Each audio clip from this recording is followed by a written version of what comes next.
Quality of life का मतलब लोग बोलते क्वालिटी ऑफ लाइफ हमें नहीं समझ आता. What is quality of life? हम 9 बजे ऑफिस पहुंचते थे, 5 बजे निकल जाते थे. एंड अगर मुझे डायरेक्टली जॉब चाहिए यूएस में, क्या तरीका है उसका? सो H1B तक पहुंचने के लिए आपको बहुत ज़्यादा पूजा पाठ करना पड़ेगा, भगवान ये वो. टैक्स और इंश्योरेंस के कुछ हैक्स बताइए. Again there are certain states which are tax friendly. For example Texas. काफ़ी लोग टेक्सास में they are happy because Texas में there is no state tax. अच्छा. There is zero state income How tax. सो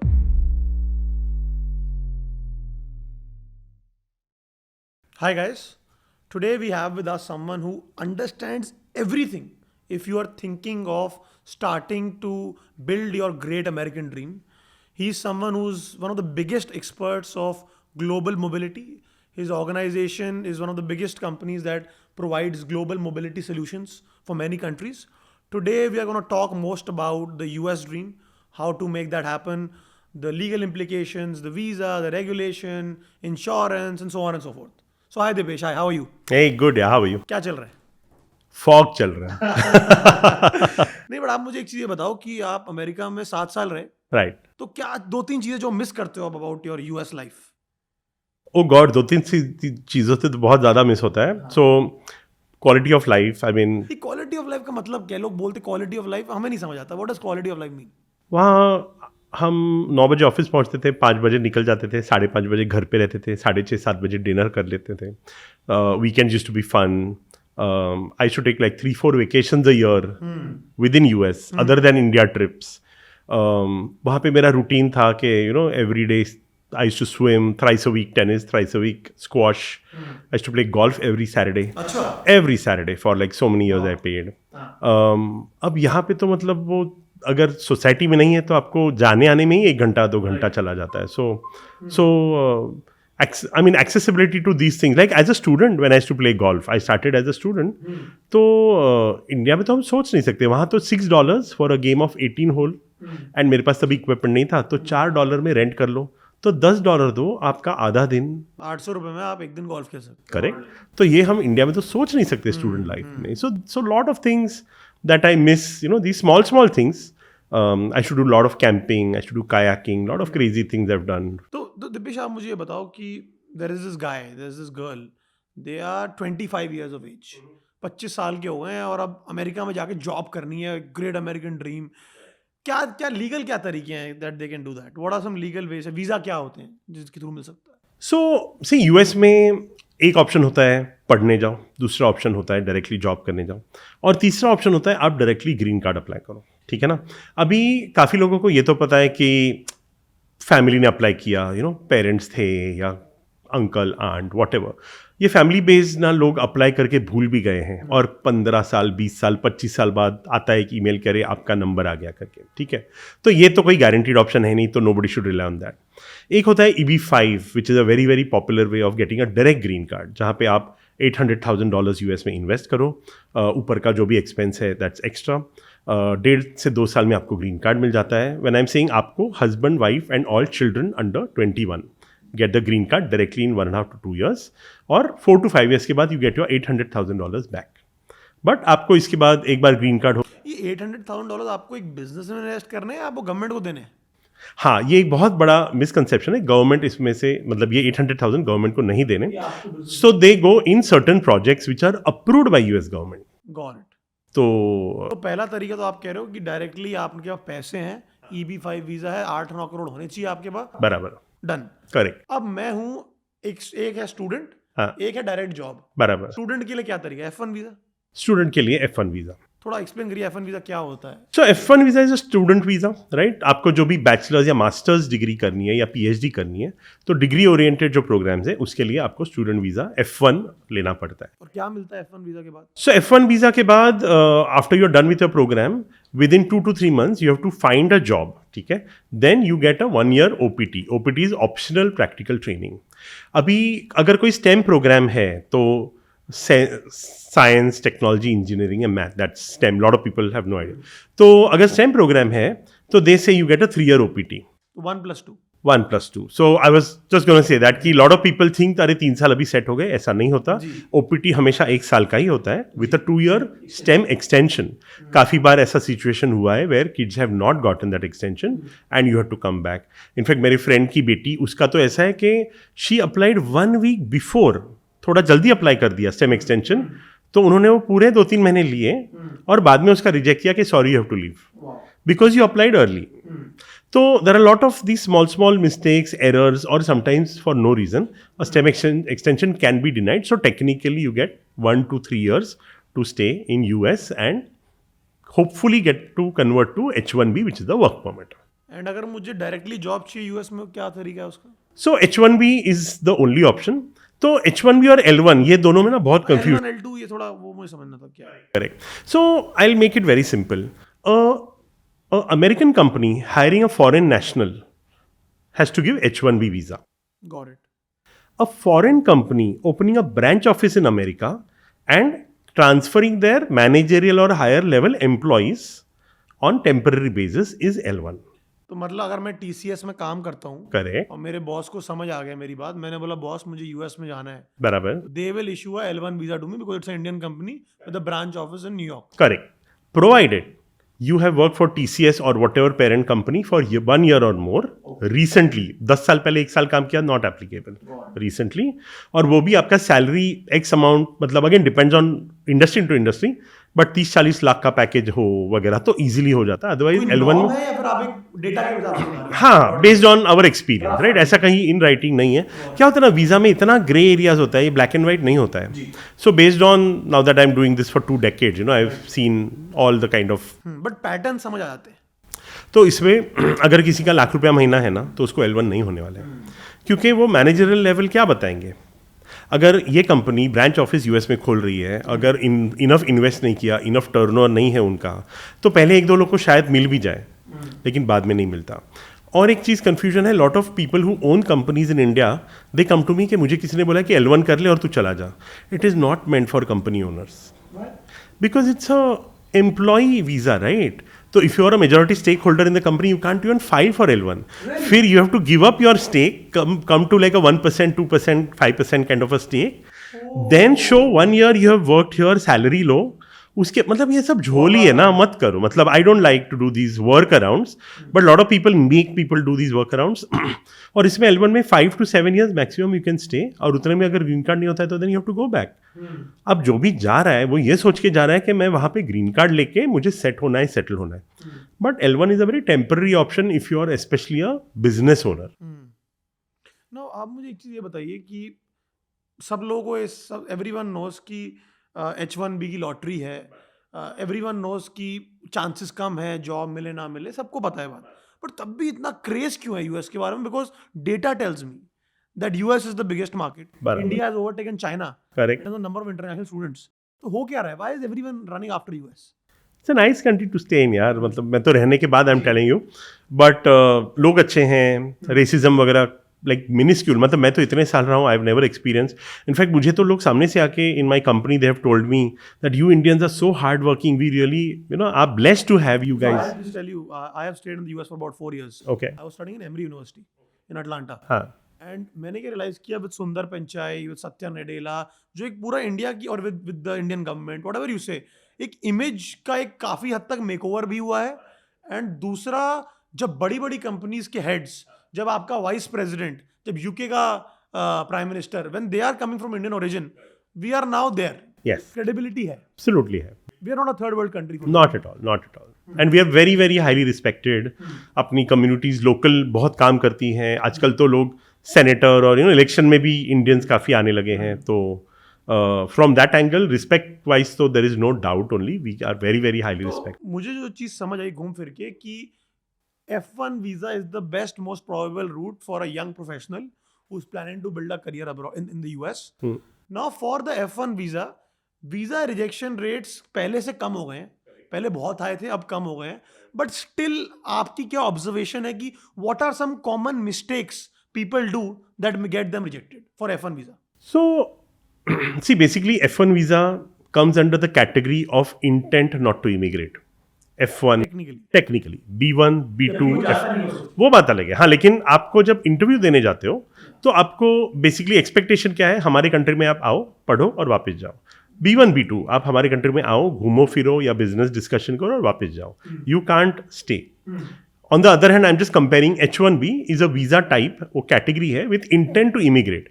आप जिस दिन H1B पे पहुंचते हो आप उस दिन ग्रीन कार्ड भी फाइल कर सकते हो, राइट? तो इसके लिए आप H1 के लिए अगर इंटरव्यू, एक तो ड्रॉप बॉक्स होता है प्रीडोमिनेंटली, लेकिन अगर इंटरव्यू किसी का हो भी जाए तो ये क्वेश्चन तो पूछेंगे नहीं कि will you go back to your home country, ये H1B में नहीं पूछा जाता। बट F1 में you have to have enough money that you can study and enough reason that you will come back. अब ये जो इनफ रीजन है ना, तो basically family ties back home वगैरह वगैरह, it's very, there is nothing 2 + 2 = 4, right? So it all depends on how you convey, what conviction you speak, and based on that they take a call कि इसको visa देना है या नहीं। फिर के प्रूफ ऑफ फंड्स बराबर and your intent of going. बराबर प्रूफ ऑफ फंड्स में आपने चाहे लोन लिया हो, आपको दिखाना है अप्रूवल मिल गया बैंक से, बराबर आपके पिताजी की PF हो, आपकी कोई प्रॉपर्टी हो, मतलब आपको दिखाना है कि आपके पास 50, 60, 70 लाख जो भी लगता है, 1 करोड़, व्हाटएवर इट टेक्स, आपके पास है। हाँ, That is point number 1. Point number 2 is you have to make it extremely clear to them that boss, I am just going there for my optional training. Right. I'm going there to get the experience. I love my country too much. I want to come back. यही घूम फिर के यही बराबर बराबर। अभी जो first आपने बोला पैसा दिखाना है, उसमें पेरेंट्स का या PF वगैरह वो दिखा के कोई फायदा नहीं है। Either you show them the bank letter और the money has to be in your और योर पेरेंट्स सेविंग्स अकाउंट। उसके अलावा आप कुछ भी दिखाओ तो वो रिस्क ही है। So either loan, suppose total 60 lakh का खर्चा है, 40 लाख का लोन मिला है आपको, तो लोन का लेटर तो सिंपल, और ऊपर का जो 20 लाख है वो अगर आपके या आपके पेरेंट्स के सेविंग्स अकाउंट में नहीं है तो आप FD बताओ और 50 लाख की, there is a chance that they might not. Gold पड़ा हुआ है, नहीं, कैश पड़ा हुआ है, नहीं नहीं चलेगा। नहीं, हाउ विल यू शो ना, मतलब क्या फोटो लेके, मतलब गोल्ड तो मेरे पे मान लो पड़ा है, वैल्यूएशन भी कराओ, नहीं चलता। आप फिर बेच दो, लोन अगेंस्ट गोल्ड ले लो और अकाउंट में ले लो।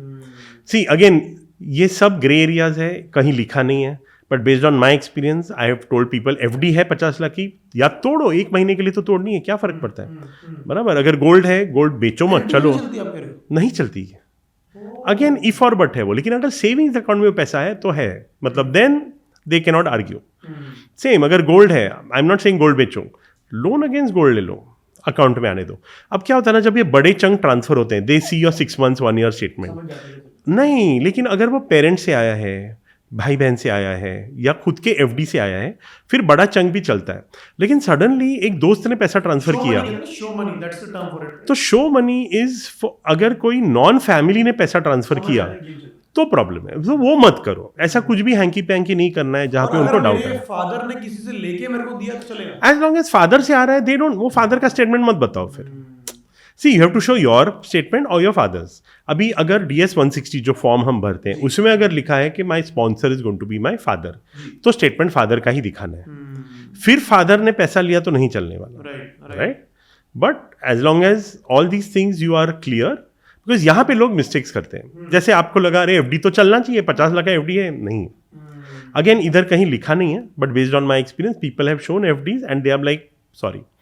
और एक चीज मैंने देखा है कि people have multiple sources of money to show, ये टोटल 60-70 लाख के लिए, थोड़ा ये है, थोड़ा वो है, सब डॉक्यूमेंट लेके जाते हैं, बट वो इतना आदमी कंफ्यूज होता है, उसके पास 20-30-40 सेकंड है डिसीजन लेने के लिए। He doesn't have time to figure out आप कैसे पैसे देने वाले हो। तो मैं जिसको प्रिपेयर करता हूँ, मैं क्या करता हूँ ना, सारे डॉक्यूमेंट्स पीछे लगाओ, लेकिन आगे ना मैं एक सिंपल समरी लगाता हूँ कि loan this much amount from parents this much amount, टक टक, एंड देन यू से कि पीछे है सारे डॉक्यूमेंट्स। 99% वो पीछे देखते नहीं, वो समरी देख के उनको टोटल समझ में आता है। 10 मिनट में निकाल, 5 मिनट में निकाल, 5 मिनट तो बहुत ज्यादा हो गया, लाइक 1 मिनट, हाँ 1 से 2 मिनट, तो उनको आप जितना आसानी से समझ में आए। और डरना नहीं चाहिए ना, लोग डर जाते हैं, बट वो तो नर्वस तो सब होते हैं, बराबर ना, तो वो थोड़ा नेचुरल है, which is okay.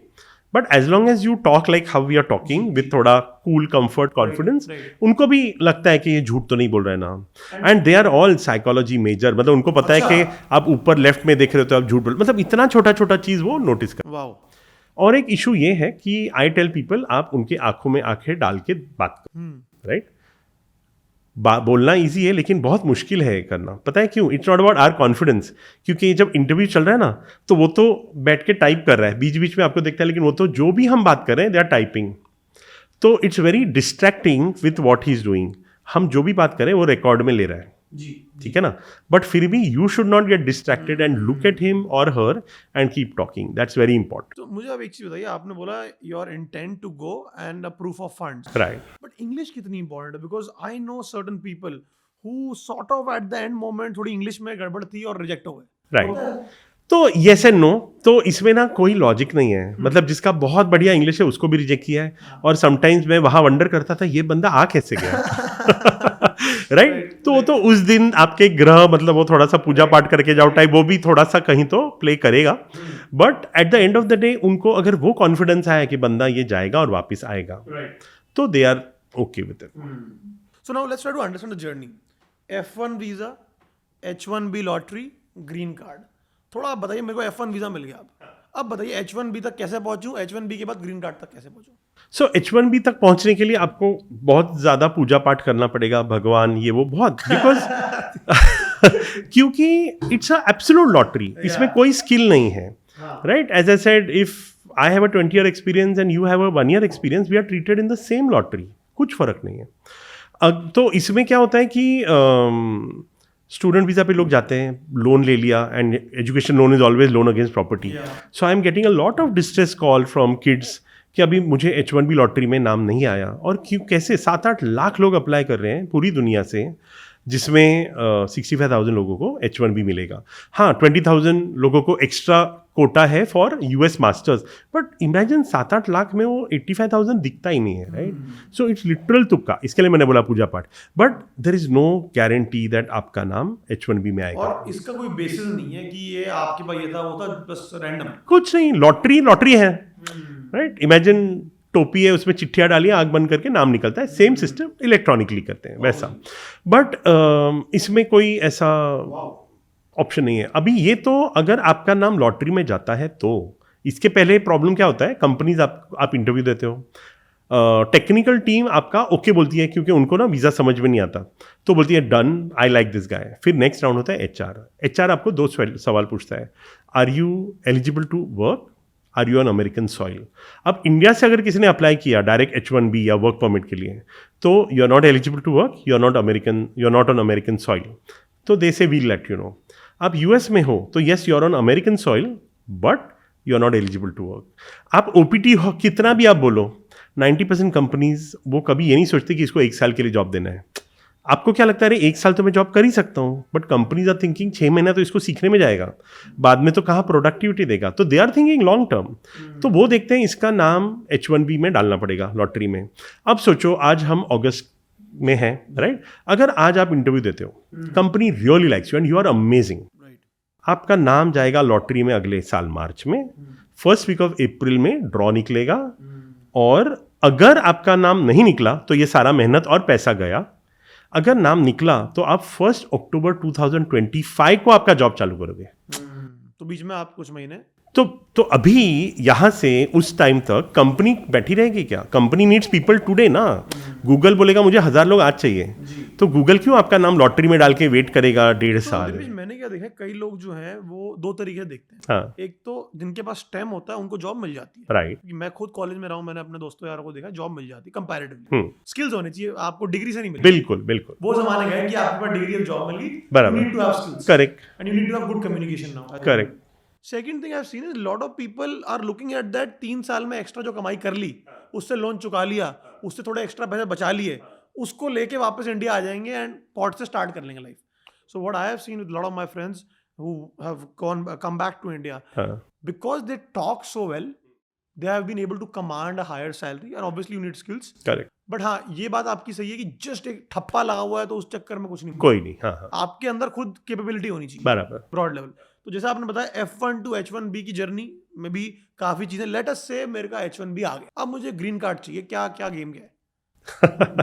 So H1 to green card is a employment based green card, EB2 category के अंदर आता है ये। So there is EB1, EB2, EB5, EB3 और 4 है, but not applicable for Indians, तो I'll not even go there. वो तो एग्जाम कैटेगरी कुछ कंट्रीज पे आते हैं ना। हाँ, तो EB2 के अंदर employment based green card, your employer has to support the application, then you can apply. तो ओनली प्रॉब्लम इज अप्लाई करने के बाद 30 से 50 साल लगेंगे फॉर यू टू गेट. तो जिसका उम्र आज 30 साल है और अगर वो आज फाइल करता है तो एट 70 और 80 he can expect a green card. But technically वो देश में रह सकता है ना, यूएस में रह सकता है ना. हाँ, अभी उसमें भी थोड़ा लूप होल वर्क अराउंड है. तो H1B का लॉ क्या है? इट्स अ 3-year वीजा, जी. one time renewal of 3 more years. Right. After that you have to leave America, stay out for 1 year and re-enter on a fresh H1B, वापस लौट. ठीक है, ये नॉर्मल लॉ है. But इसका work around ये है कि अगर आपने EB2 अप्लाई कर दिया, ठीक है, तो 2-2.5 साल में ना आपको I-140 अप्रूवल आ जाता है. टेक्निकल इग्नोर करो, बट I-140 अप्रूवल के बाद आपको EAD कार्ड मिलता है. EAD card is employment authorization document based on which अभी आपका अगर 6 साल कंप्लीट हो जाता है तो US will have to renew your H1B 3 साल for the rest of your life. अभी आप सेट हो. प्रॉब्लम क्या होता है, मोस्ट ऑफ द एम्प्लॉयर्स को पता है कि एक बार इसको EAD कार्ड मिल गया ना, वो जॉब स्विच करेगा, तब तक ही कांट मूव. आपने ग्रीन कार्ड अप्लाई किया और 1 साल हुआ है, अब मैंने बोला 2-2.5 साल में EAD मिलता है, आपने 1 साल में जॉब स्विच किया ना, तो आपका ग्रीन कार्ड प्रोसेस रीसेट हो जाता है and the new employer again has to file. तो लोग क्या करते हैं, वो 2-3 साल तो कहीं मूव नहीं करते. एम्प्लॉयर स्मार्ट रहते हैं, उनको पता है कि इसके पास 6 साल है, अगर मैंने अभी अप्लाई किया तो ये 3 साल बाद भाग जाएगा और कहीं जाएगा. तो एम्प्लॉयर बोलता है तू 6 महीना रुक जा, तू 6 महीना रुक जा. एम्प्लॉयर पहले 2-3 साल फाइल ही नहीं करता, और फिर जब अभी फायर है, मतलब these are all flip sides जो यहाँ बैठ के या H1 लेते हो, people have no idea what games employers pay, but उनका माइंडसेट है कि मैं इससे कमा रहा हूँ, गेम कर रहे हैं, फायदा उठा रहे हैं. Correct. I think make sense. तो अब आप मुझे ये बताइए कि सब कुछ मिल गया, मैं अमेरिका में हूँ, ये हूँ, डिपोर्ट हो रहे हैं कई लोग आजकल. और मैंने मतलब आपसे भी मेरी जब पहले भी बात हो रही थी तो आप बताते कुछ लोग आप भी जानते हो जो डिपोर्ट हुए हैं. बिल्कुल. तो डिपोर्ट क्यों हो रहे हैं लोग? मेरे एक फ्रेंड की डॉटर है, शी तो अभी समर ब्रेक में ना you are allowed to do internship, ठीक है ना. तो she applied, she got an internship, 1 week she worked and she realise कि ओह मैंने कुछ इन्फॉर्म करना चाहिए था. तो उसने एक ईमेल लिखा यूनिवर्सिटी को सेइंग मैंने यहाँ इंटर्नशिप स्टार्ट की है, I thought I let you no. University ने बोला sorry, you should have taken permission, we should have applied for this with the US government, your visa we are cancelling and you have to leave. And tabhi I was in New York and both, so the dad flew right away to US, both came to meet me, we figured, but they had already gone ahead with cancellation because it is very strict. You cannot work off campus, though you are eligible, you have to take permission. She had to get deported, no choice. Of course she can re-enter by doing a lot of legal ये वो, but ये एक मतलब issue है. Right, paper work वहाँ पे बहुत critical है. पेपर वर्क आप जो भी करोगे सही करोगे, इंडिया में हमारा होता है काम चल जाएगा देख लेंगे, वहाँ नहीं वहाँ नहीं चलता. चलता. And the university lady told her, listen, if you would not have written an email to me, मैं ये वीज़ा नहीं कैंसिल करती. तूने मुझे लिख के नोटिफाई कर दिया ना, तो मैं अभी कुछ नहीं कर सकती, ये रिकॉर्ड पे है. मतलब वो अच्छे लोग भी हैं, बट उसने बोला अभी तूने एविडेंस छोड़ दिया कि मैंने तो जॉब स्टार्ट कर दी, 1 ही हफ्ता हुआ, बट 1 दिन भी आपने जॉब किया जो अलाउड नहीं है, तो you have to leave then, no question asked. और एक इशू होता है कि पीपल ओवर स्टे. अभी जैसे OPT अगर किसी का ख़त्म होता है तो स्टेम एक्सटेंशन अब वो नहीं मिला, तो लोग होप करते हैं मिल जाएगा. अब जिस दिन आपका OPT का लास्ट दिन है, you should leave before that. तो ठीक है, आप हो US में 1 हफ्ता, 1 दिन, 1 महीना, जो भी है, आप जब री एंटर करोगे तब आपको समझ में आएगा क्या problem. They can deport you from there. निकलते वक्त कोई नहीं पूछता, निकलते वक्त कोई सवाल नहीं होता. वो आएंगे, पासपोर्ट लेंगे, स्टैम्प भरेंगे, एग्जिट, खत्म हो गया. आप री एंटर करोगे, प्लेन का टिकट खरीदा, हाँ, वापिस जाते वक्त they don't question you anything कि भाई क्यों रहे, क्या, कुछ नहीं, आप जाओ. तो मुझे आप एक चीज बताओ, मैं अभी we work with many universities for the future in US pathway, and I was in University of Buffalo, अपनी जितनी भी यूनिवर्सिटी, केस वेस्टर्न, सब में मैं गया. तो वहाँ पे ना कुछ इंडियन लोग भी थे कुछ यूनिवर्सिटीज में, और आसपास की यूनिवर्सिटीज के इंडियन बच्चों में बात कर रहा था. वो बता रहे हैं कि एक ना नेक्सस है कि आपको अगर जॉब नहीं मिलती तो इन कंपनियों में आपको जॉब मिल जाती है, वो कुछ गेम करते हैं and you can stay there. ऐसा होता है कुछ, क्या है ये? सो होता है, ठीक है ना. लेकिन ये नेक्सस सिर्फ OPT फर्स्ट ईयर तक काम आता है, ये स्टेम एक्सटेंशन में काम नहीं आता, ठीक है ना. अभी ये पैसे लेंगे आपसे और आपको जॉब ऑफर देंगे. क्या मतलब समझा नहीं. मतलब ये क्या मतलब, पैसे लेके जॉब ऑफर देंगे? हाँ, तो नेक्सस तो वैसे ही वर्क करेगा, राइट? अभी आपको ऑफिस जाना नहीं है, आपको ट्राई करना है, आपको होप है, आपको सैलरी वो लोग नहीं देंगे, क्योंकि ओपीटी पे कुछ कंपलसरी नहीं है पैसा देना, राइट? तो आपसे वो पैसे लेके आपको ऑफर लेटर दे दिया, आप वो यूनिवर्सिटी में सबमिट करोगे, ओपीटी अप्लाई हो जाता है। अभी 1 साल तो आपका जाएगा, आप कमा नहीं रहे, पेरेंट्स से पैसे ले रहे हो, तब तक कुछ छोटा मोटा जॉब मिल गया तो वो स्विच कर लोगे, बट वहां पे स्टेम एक्सटेंशन नहीं होने वाला है, बिकॉज ये जो कंपनीज है ना, they are not eligible to file for STEM extension. तो आप मुझे बताओ, लेट्स से हाइपोथेटिकली मैं ग्रेजुएट हुआ अगस्त में, हाँ, और मेरा 2 महीने है मेरे पास, एंड मेरे को कोई जॉब नहीं मिली, मैं कॉफी शॉप में जॉब ले लेता हूँ, मैं रह सकता हूँ? नहीं। So OPT optional practical training under the program that you studied, right? अगर आपने फाइनेंस मार्केटिंग किया है तो आप कॉफी शॉप में नहीं कर सकते। आपने अगर हॉस्पिटैलिटी मैनेजमेंट किया तो कॉफी शॉप में कर सकते हो। It has to be relevant training, relevant job. अगर हाइपोथेटिकली मैंने कंप्यूटर साइंस पढ़ी है, हाँ, और मेरा इंटरेस्ट मार्केटिंग की तरफ जा रहा है, मैं नहीं कर सकता? टेक्निकली नहीं कर सकते, वो रिजेक्ट हो सकता है। बट लोग काफी करते हैं, लेकिन वो अगेन ये पहला साल तो निकल जाता है, हैं। एक्सटेंशन में सब तकलीफ होती है, क्योंकि स्टेम प्रोग्राम है, आपने आईटी पढ़ा हुआ है और आप मार्केटिंग कैसे कर रहे हो? आजकल ना एक नया हैक अराउंड कई लोग कर रहे हैं, उन्होंने नकली फर्जी स्टेम डिग्रियां बना ली हैं भाई। फर्जी स्टेम डिग्रियां मतलब अलग अलग domains that have nothing to do with STEM, उसमें कोई टेक्निकलिटी ऐड कर देते हैं, हाँ। और उसको स्टेम की तरह कहते हैं। तो लेकिन हम नकली नहीं बोल सकते, ये universities are trying to do this थोड़ा स्मार्ट, कि फॉर एग्जाम्पल एमबीए प्रोग्राम है, अभी एमबीए मार्केटिंग फाइनेंस कभी भी स्टेम प्रोग्राम्स नहीं हुआ करते थे, लेकिन अभी काफ़ी यूनिवर्सिटीज़ के MBA programs finance they have got STEM approval, क्योंकि उसमें मैथ तो है, ठीक है? अभी वो यूएस गवर्नमेंट ने अप्रूवल दिया है, कोई गलत नहीं है। There are some MBA programs in business analytics, अभी it is very close to data analytics, but ये मैनेजमेंट लेवल पे है, कोई प्रोग्रामिंग नहीं कराते, लेकिन उसमें एक हाथ सब्जेक्ट वो डाल देते हैं, कोई तो डाल देंगे जिसमें वो स्टेम के अंडर आ जाता है। अभी ये you can not really say फर्जी, but you can, it's still मतलब it's a gray area, but technically it is right, तो उसमें we cannot challenge। हाँ, मैं आपको कुछ ऐसे क्वेश्चन बता रहा हूँ जो मैंने बिफोर टॉकिंग टू यू, हमारे इतने सारे स्टूडेंट्स हैं फ्यूचर साथ में बातवे के, और कई लोगों से बातचीत होती रहती है। आई आस्क्ड देम कि भाई आपसे मिल रहा हूँ, तो उन्होंने ना बड़े वैकी क्वेश्चंस पूछे, मुझे भी पता है नहीं है, बट मैं आपसे उनके लेवल के क्वेश्चन पूछ रहा हूँ। I hope you don't mind. I'll tell you a crazy story. I've sent a lot of students to UK once upon a time. मैं सबको बोलता था कि यूके में ना, अनलाइक यूएस में you can only do on campus jobs for 20 hours, UK में you can also work legally off campus 20 घंटे, बट ऑफ कैंपस आप कर सकते।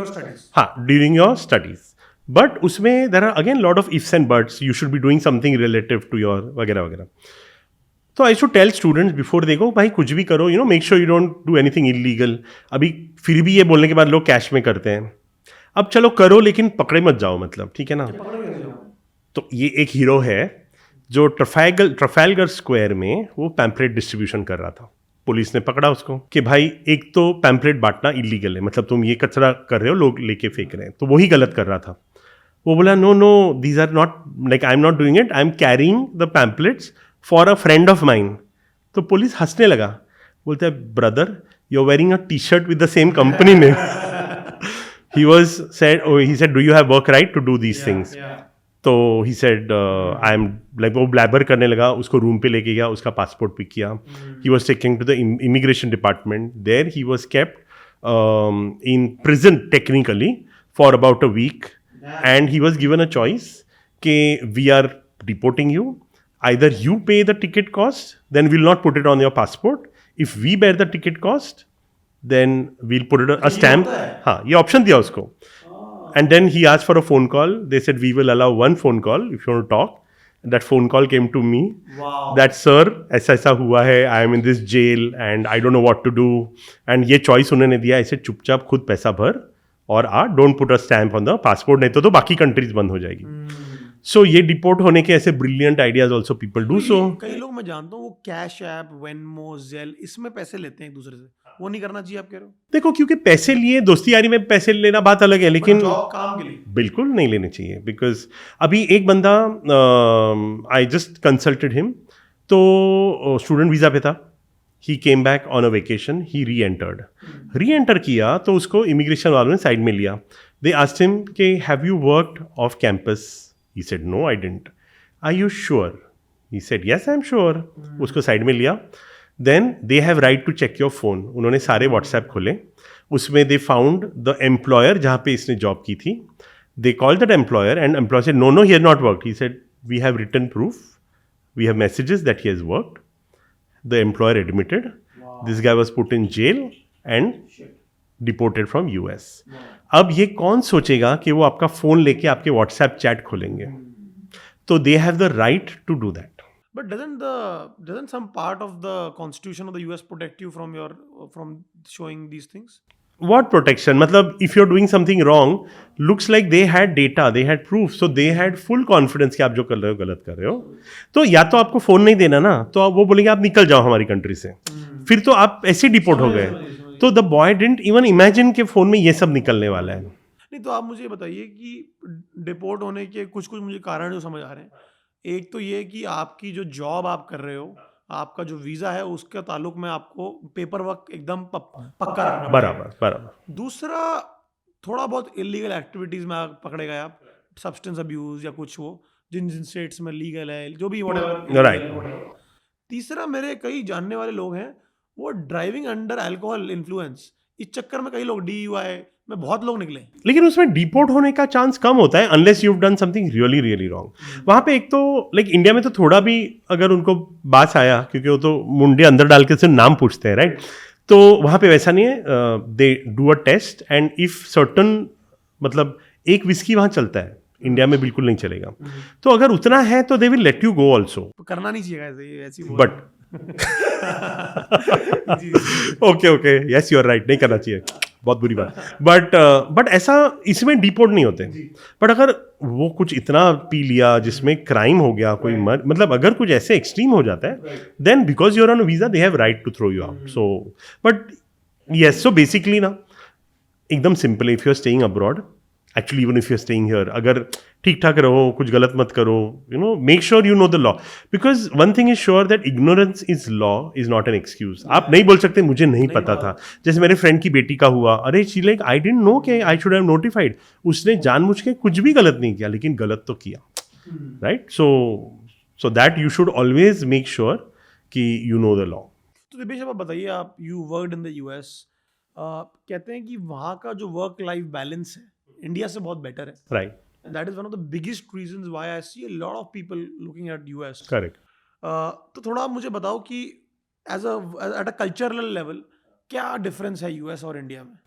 So I agree with you. Work-life balance is amazing there.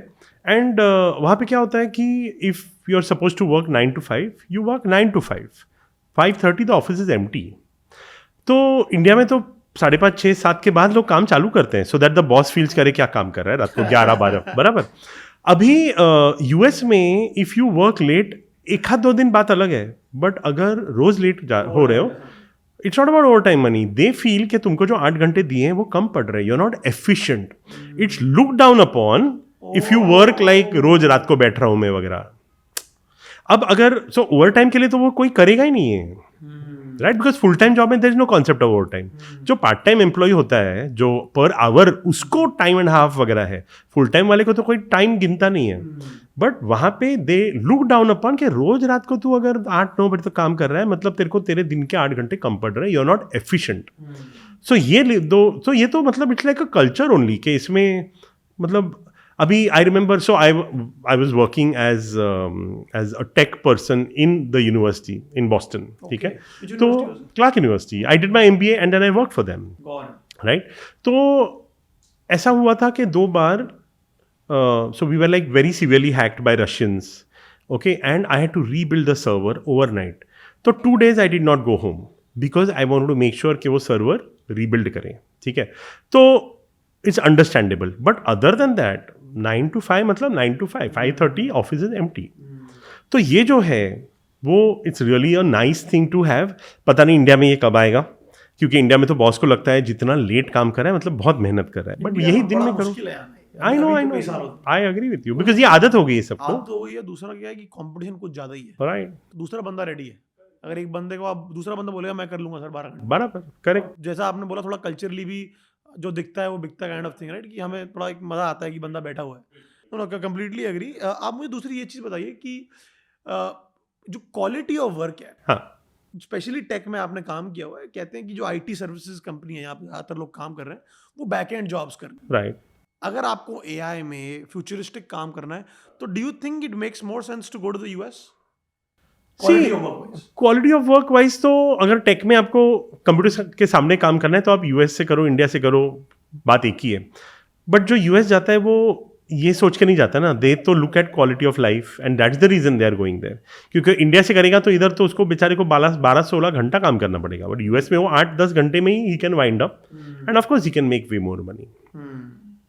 सो उस angle से like both jobs are same, computer के पीछे तो काम करना है, बट जो वर्क लाइफ बैलेंस उधर मिलेगा वो यहाँ नहीं मिलने वाला, आप कुछ भी कर लो। तो लेट अस से मैं अमेरिका में हूँ, मेरी $1.5 की जॉब है, परफेक्ट है, बट फिर मैं देखता हूँ महीने के एंड में मेरे पास आने चाहिए थे $12,000, हाँ आ रहे हैं 6,000, हाँ 7,000। हम्म, वो पैसा टैक्स और इंश्योरेंस खा जाता है। हाँ तो टैक्स और इंश्योरेंस की कुछ हैक्स बताइए, थोड़ा एक्सप्लेन करिए टैक्सेस कैसे हैं वहाँ पे, हाँ जितना आपको आइडिया हो, और थोड़ा आप बताइए कि टैक्स और इंश्योरेंस को बचाने के क्या हैक्स, क्या लूप होल्स हैं। सो सबसे पहले इंश्योरेंस ऐसी चीज़ है ना कि if you are working for a company, group insurance के अंडर आप कवर होते हो तो आपका बहुत कम जाता है पैसा। काफ़ी बार होता है अगर आप खुद बिजनेस स्टार्ट करते हो तो आपका इंश्योरेंस में बहुत पैसा लगता है, क्योंकि you are paying for your own insurance. यहाँ पे क्या होता है, कंपनीज कॉन्ट्रीब्यूटिंग, तो आपका इतना बड़ा पिंच भी नहीं होता जितना यू मस्ट बी। तो ये एक हुआ, तो insurance you should buy the best, because अगर कुछ हो जाता है तो वहाँ पे तो you can come on the road overnight, इतना खर्चा हो सकता है। So there you should not cut corners. Tax के लिए again there are certain states which are tax friendly. For example Texas, काफी लोग टेक्सास में they are happy because Texas में there is no state tax, अच्छा, देर is zero state income How tax. So because they have oil money ना, Houston में तेल निकलता है, तो दे are, it's a oil rich state, so they don't charge income tax only to you. Right. So US tax structure क्या है, there is a federal tax, there is a state tax. Every state is entitled to charge whatever tax they want. तो कोई 10%, कोई 15%, जो भी वो charge करते हैं, बराबर। टेक्सास में जीरो है। तो if you see lot of big companies have moved to Texas because there is no corporate tax also, companies को भी नहीं भरना है। तो इमेजिन आप कुछ $1 million कमा रहे हो और जीरो इनकम टैक्स स्टेट, क्योंकि आपका वो 10% भी बचता है तो आपका एनुअल इनकम 10% बढ़ गया, सोचो, राइट। तो ये एक इंटरेस्टिंग ऑप्शन है। And there are lot of tech jobs available, there are lot of school jobs, teacher jobs. कह रहे हो कि कौन से स्टेट में आप जा रहे हो देखो, because tax rates are different. बराबर। अभी टेक्सास जैसी जगह चलो, टैक्स कम है, वो एक फ़ायदा। कॉस्ट ऑफ लिविंग कम है तो आपका अगेन जेब में पैसा ज़्यादा बचता है। वहाँ पे इलेक्ट्रिसिटी बिल भी कम आता है क्योंकि उसमें वहाँ स्नो नहीं गिरता। जहाँ स्नो होता है वहाँ पे आपका हीटिंग बिल ही आता है जो 6-8 महीना। बड़ी इंटरेस्टिंग बात बता रहे हो। Small thing, but I am just telling you कि एसी का इतना बिल नहीं आता जितना हीटिंग का आता है, बहुत ज्यादा बिल आता है, बिकॉज वो तो माइनस $250 महीने का। बराबर, करेक्ट। तो all the small things if you calculate, there are ways to make more money in the US. And जिस तरीके से आपने सारे हैक्स बताए, आपने सच्चाई बताई, you didn't sugar code anything, but उसके बाद भी एक एस्पिरेशन है, बिकॉज डेटा दिखा रहा है हमें, सबको जाना है। तो जैसा आप गए, मैं गया, एक एस्पिरेशन है, बट साथ में कई लोगों में वो नेशनलिस्टिक प्राइड भी है, एक लॉजिक भी है कि वहाँ जाएंगे, सीखेंगे, समझेंगे, घूम फिर के इंडिया आएंगे। मुझे ज़्यादातर लोग आजकल ये बोल रहे हैं। बिल्कुल, व्हाई नॉट। और क्या होता है ना, वहाँ का एक्सपीरियंस लेके आप जब यहाँ आते हो तो it's a different value add. But आप सिर्फ डिग्री लेके आते हो ना तो महंगा पड़ता है। एक्सपीरियंस लेके जब आते हो ना, तो मेरा वहाँ पे टेक जॉब था, तो मैंने टोटल 7-8 साल वहाँ निकाले। यहाँ के मुझे बिजनेस ही करना था, लेकिन वो डर तो सबको रहता ही है कि यू नो। तो मैं जाके जॉब इंटरव्यू दिया एक आईटी कंपनी में, ठीक है, और उन्होंने मेरा टेक वाला इंटरव्यू लिया, इट वेंट वेल, क्योंकि अब इतने साल तो वहाँ काम कर लिया था। फिर वो HR वाली आई और उसने बोला कि ओके, तो we'll offer like some 35-40 lakh. I am talking of year 2005 जब मैं वापस आया। तो मैंने बोला नहीं। Then she went back and she came with a 50 lakh offer. I said no. Then she said, give me 2 minutes. फिर final she said 60 lakh is what we can start with. In the year 2005, अगर मैंने 60 लाख को हाँ बोल दिया होता तो आज imagine how much I would have earned. 1. 2, I would have been still in that golden handcuff ना, कि अभी तो नौकरी कर रहा हूँ। तो मैंने बोला no. तो she's like, what? तो my reply to her was that frankly I don't want to do a job, but I just wanted to come check my going rate. And her jaw dropped to the floor like, what?